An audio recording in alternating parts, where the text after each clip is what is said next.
നമസ്കാരം എല്ലാ സുഹൃത്തുക്കൾക്കും ഒരിക്കൽ കൂടി ഫുട്ബോൾ കിക്ക് എന്ന യൂട്യൂബ് ചാനലിലേക്ക് വീണ്ടും സ്വാഗതം. അപ്പോൾ ഗൈസ്, ഇന്നത്തെ വീഡിയോയിലൂടെ നമ്മൾ നോക്കാൻ പോകുന്നത് കേരള ബ്ലാസ്റ്റേഴ്സിനെ കുറിച്ചും ഇന്ത്യൻ സൂപ്പർ ലീഗിനെ കുറിച്ചുമുള്ള ഏറ്റവും പുതിയ അപ്ഡേറ്റ് ആണ്. വീഡിയോയിലേക്ക് കിടക്കുമ്പോൾ നിങ്ങൾ ഇതുവരെയായിട്ടും ചാനൽ സബ്സ്ക്രൈബ് ചെയ്യാതെയാണ് വീഡിയോ കണ്ടുകൊണ്ടിരിക്കുന്നതെങ്കിൽ ദയവായി സബ്സ്ക്രൈബ് ചെയ്ത് വീഡിയോ കാണാൻ ശ്രമിക്കുക. അപ്പോൾ ഗൈസ്, നമുക്ക് ആദ്യത്തെ അപ്ഡേറ്റിലേക്ക് തന്നെ കടക്കാം. ഇന്ത്യൻ സൂപ്പർ ലീഗിൽ കേരള ബ്ലാസ്റ്റേഴ്സിന് വീണ്ടും പരാജയം. ഈസ്റ്റ് ബംഗാളിനെതിരെ 9 പേരുമായി ചുരുങ്ങിയ ബ്ലാസ്റ്റേഴ്സ് 2-നെതിരെ 4 ഗോളുകൾക്ക് പരാജയം ഏറ്റുവാങ്ങിയത്. ആദ്യ പകുതിയിൽ തന്നെ കേരള ബ്ലാസ്റ്റേഴ്സിൻ്റെ സൂപ്പർ താരം ഫെഡർ സർണിച്ചിലൂടെ 23-ാം മിനിറ്റിൽ ഗോൾ സ്കോർ നേടിയിട്ടുണ്ടായിരുന്നു. അങ്ങനെ കേരള ബ്ലാസ്റ്റേഴ്സ് 1-0 എന്ന നിലയിൽ ലീഡ് ചെയ്ത് നിൽക്കുകയായിരുന്നു. അതിനുശേഷമായിരുന്നു കേരള ബ്ലാസ്റ്റേഴ്സിനെതിരെ ഈസ്റ്റ് ബംഗാൾ എഫ്.സിയുടെ പെനാൽറ്റി വിളിക്കുന്നത് നമ്മൾ കാണാൻ സാധിച്ചത്. സൗൾ ക്രിസ്പ എന്ന് പറയുന്ന താരം പെനാൽറ്റിയിലൂടെ ഗോൾ നേടുക തന്നെയായിരുന്നു ആദ്യ പകുതിയിൽ. അങ്ങനെ 1-1 എന്ന നിലയിലായിരുന്നു ആദ്യ പകുതി അവസാനിച്ചത് തന്നെ.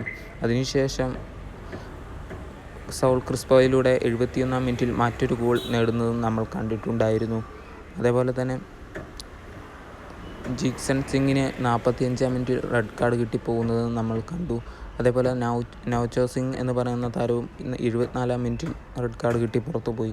മഹേഷ് നറോമിൻ്റെ വരെ 82-ാം മിനിറ്റിലും 87-ാം മിനിറ്റിലും ഗോളുകൾ കാണാൻ സാധിച്ചിട്ടുണ്ടായിരുന്നു. അതേപോലെ തന്നെ കേരള ബ്ലാസ്റ്റേഴ്സിന് മറ്റൊരു ഓൺ ഗോൾ ലഭിച്ചിട്ടുണ്ടായിരുന്നു. എന്തായാലും അങ്ങനെയാണ് ബ്ലാസ്റ്റേഴ്സിന് രണ്ടാമത്തെ ഗോൾ ലഭിച്ചത്. അങ്ങനെ 2-4 എന്ന നിലയിൽ മത്സരം അവസാനിക്കുക തന്നെയായിരുന്നു. എന്തായാലും അതിനുശേഷം കേരള ബ്ലാസ്റ്റേഴ്സിൻ്റെ ഹെഡ് കോച്ച് പറഞ്ഞ ഇവാൻ ആശാൻ പറഞ്ഞ വാക്കുകൾ തന്നെ ആരാധകരെ ഞെട്ടിച്ചിരിക്കുകയാണ്. എന്താണെന്ന് നോക്കുകയാണെങ്കിൽ, ഇന്ത്യൻ സൂപ്പർ ലീഗിൽ കേരള ബ്ലാസ്റ്റേഴ്സിന് ശേഷിക്കുന്ന അവസാന 2 ലീഗ് മത്സരങ്ങൾക്ക് വിദേശ താരങ്ങളെ ടീമിൽ ഉൾപ്പെടുത്താതെ മുഴുവൻ ഇന്ത്യൻ താരങ്ങളെ ഉൾപ്പെടുത്തിയായിരിക്കും മത്സരിക്കുക എന്ന് ഇവാൻ ആശാൻ തുറന്നു പറഞ്ഞിരിക്കുകയാണ്. ശേഷിക്കുന്ന മത്സരങ്ങൾ ഏപ്രിൽ 6-ാം തീയതി ഗുവാഹത്തിയിൽ വെച്ച് നോർത്ത് ഈസ്റ്റിന് എതിരെയും ഏപ്രിൽ 12-ാം തീയതി ഹൈദരാബാദിൽ വെച്ച് ഹൈദരാബാദ് എഫ്.സിക്കെതിരെയുമാണ് കേരള ബ്ലാസ്റ്റേഴ്സ് ഇറങ്ങുന്നത്. ഹൈദരാബാദ് എഫ്.സിയും അതേപോലെ തന്നെ നോർത്ത് ഈസ്റ്റ് യുണൈറ്റഡ് എഫ്.സിയും ഈ സീസണിൽ മികച്ച പ്രകടനമൊന്നുമല്ല കാഴ്ചവെക്കുന്നത്.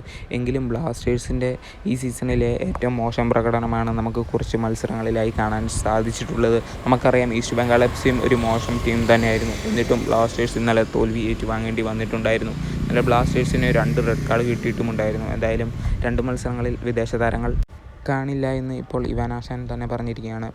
പ്ലേ ഓഫിന് താരങ്ങളെ പരിക്കില്ലാതെ കളിപ്പിക്കാനായിരിക്കണം ഇവാൻ ആശാൻ ഈ തീരുമാനം എടുത്തിരിക്കുന്നത്. വീഡിയോ നിർത്തുന്നു. Thank you.